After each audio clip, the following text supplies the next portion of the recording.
Hi, everybody. Wow, things are really busy here, I gotta tell you.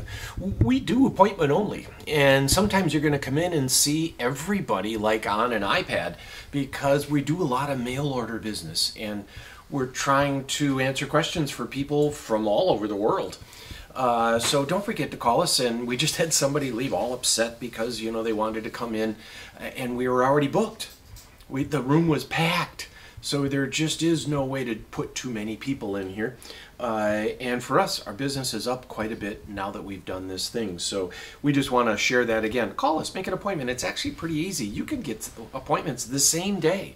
There's usually a few time slots every day. I just got in a couple of vintage things I wanted to share.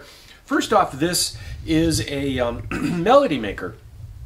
And these early 60s melody makers, you can almost see from a mile away because they don't put the wings on like they do on Les Pauls and stuff to extend the headstock. It is just one sheet of mahogany all the way down through the heel in the back here. And these melody makers are cut through the top like Fenders are to install the electronics, as opposed to being cut on the back where you put in the pots and then you put it in like this. So these melody makers are fantastic buys still. You couldn't make this guitar with all this goodness. It would be really hard to go to a custom builder or Gibson and say, I want a melody maker, but I want it just like Grandpa's, with the original Brazilian rosewood fretboard, a single sheet aged Honduran mahogany neck, a single sheet aged Honduran mahogany body from the old growth forest, please.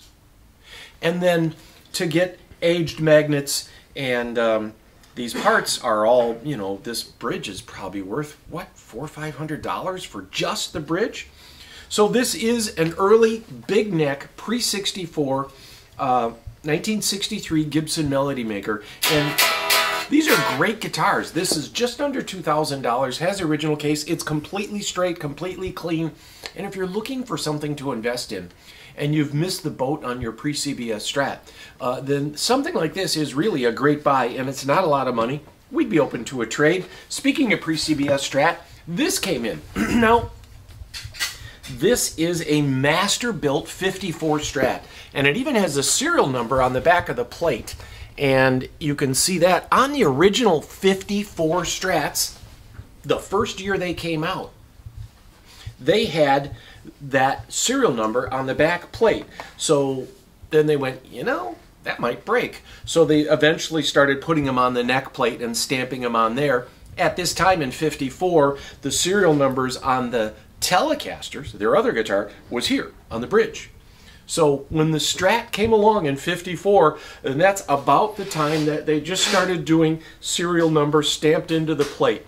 And so these early Strats, which instead of having it on the bridge, wait, there's no room, they would put it on the back of the plate. This is master built, and Yuri Shishkov, which has been around for Fender's custom shop for a long time. He autographed the back of the headstock. He's autographed the inside of the guitar. He built this himself. It's not a factory thing where the body is made here and sprayed there. It's all done inside the custom shop. It is a single sheet, feather, lightweight ash body. Ash is getting hard to find, let alone selecting a lightweight body. It also has these knobs that you can see they're kind of, it almost doesn't have a skirt.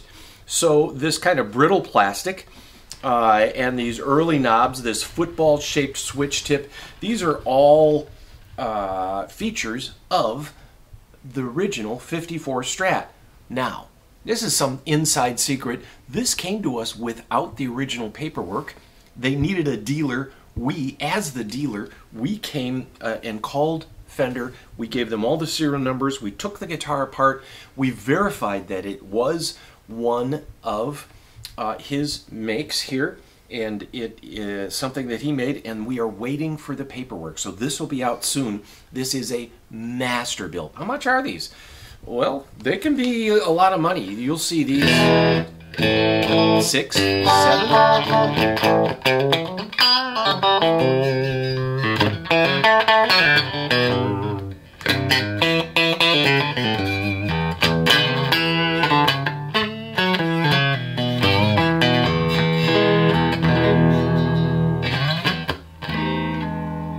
something about these early Strats, the 54s and 55s, that has this real hollow sound, and the pole pieces are actually a different size, and it's really hard to replicate. They've done a great job with this. So I'm going to set this down on its original shaped case for now and show you my last thing. We got this in. This is a 1966 Trini Lopez.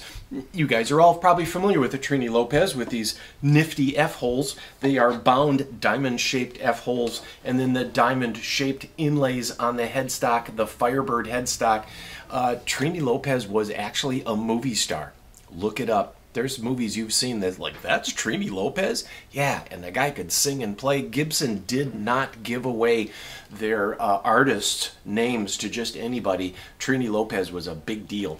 And they made a deep body of this, of course, but this is a regular Trini Lopez. We got this from the family of the original owner, and there is a thing on the back of the headstock that I'll show you. We'll show you a close-up, but it's that break on the back of the headstock there, and that we are going to wait.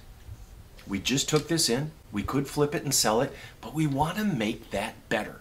So I just called one of our repair guys and said, I want you to come in and do some detail work and touch it up. We'll sand it out a little bit and get rid of that crack so it looks better. We're not going to make it disappear. We can make it disappear, so you'd never know, but that is long and labor intensive. So that's the kind of thing, we get stuff in here and we wait for the paperwork to come in from Fender. We wait until something is just right before we present it to you, and that's the level of service that you get from Willie's American Guitars and have gotten for 35 years. Don't forget to like us, please. It helps us out a lot. And if you watch this video again, you look down on Facebook and you'll see that little gear. You can press on that and switch this over to high def, and then the high def comes out and you'll see I'm not wearing glasses anymore.